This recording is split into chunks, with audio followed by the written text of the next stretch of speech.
Poverty is a state of not having enough possessions or income to meet one's needs, and it is a widespread issue around the world. The government tries to reduce poverty by providing basic necessities to people of low or no income. However, the corruption in our government prevents these efforts from reaching important areas and people in need of our help. Poverty reveals the weakness of the national economy, the lack of affordable housing and healthcare, and unemployment in America. It's so much harder for low-income families to work their way out of poverty while having to pay unnecessary taxes. Even as the families start to work their way out of poverty, they lose benefits such as food stamps, housing assistance, and Medicaid. Many believe that they should raise tax rates for capital gains to match the tax for salary and wages. This shows the corruption in our tax system and economy and how they benefit the rich more than the poor. As a result of the COVID-19 pandemic, our economy hasn't been worse since the 2008 recession.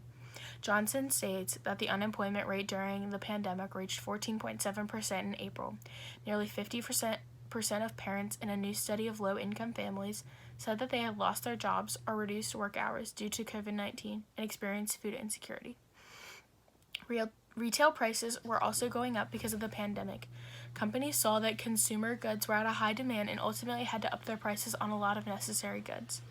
Living in poverty makes it hard for people to afford necessities for their families.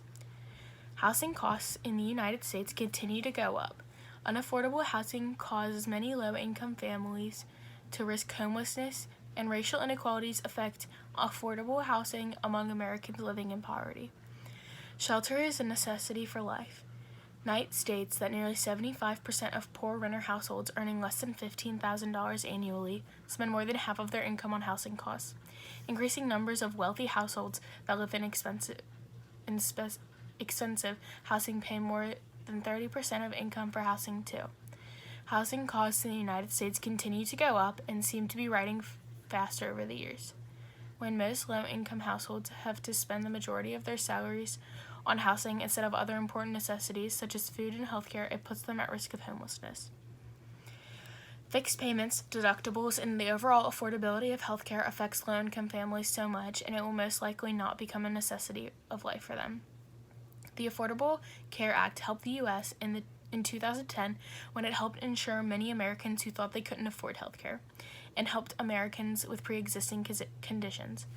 Gunja states that in 2018, however, a high of 30.4 million people were uninsured when they reported that they had problems with the cost. In 2018, 58% of uninsured adults had incomes below 200% of the federal poverty level. The downturn of insured Americans has consistently gone down over the years. Even Americans who have health insurance through employers say that they find it increasingly unaffordable. Middle-income workers reported that they spend about 6 to 8% on their income on fixed payments to their insurance companies every month. They pay thousands of dollars on deductibles every month. Henney states that higher costs for insurance and healthcare have consequences. The study said, with people with low and moderate incomes may decide to go without insurance if it competes with other critical living expenses like housing or food. Many families will make the decision to not have health care because of the cost. Unemployment has been through the roof right now due to the effects of the COVID-19 pandemic and systematic racism in our country. It can also cause unsafe illnesses among Americans.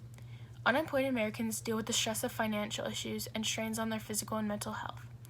Many unemployed Americans deal with self-esteem issues that later lead to anxiety and/or depression.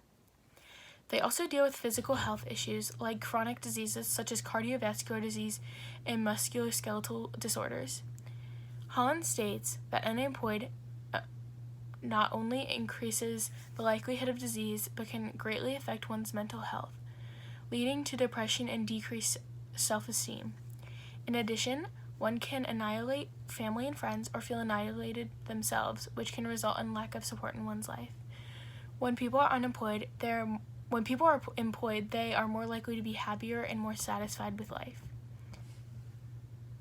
Everyone is affected by poverty whether they realize it or not.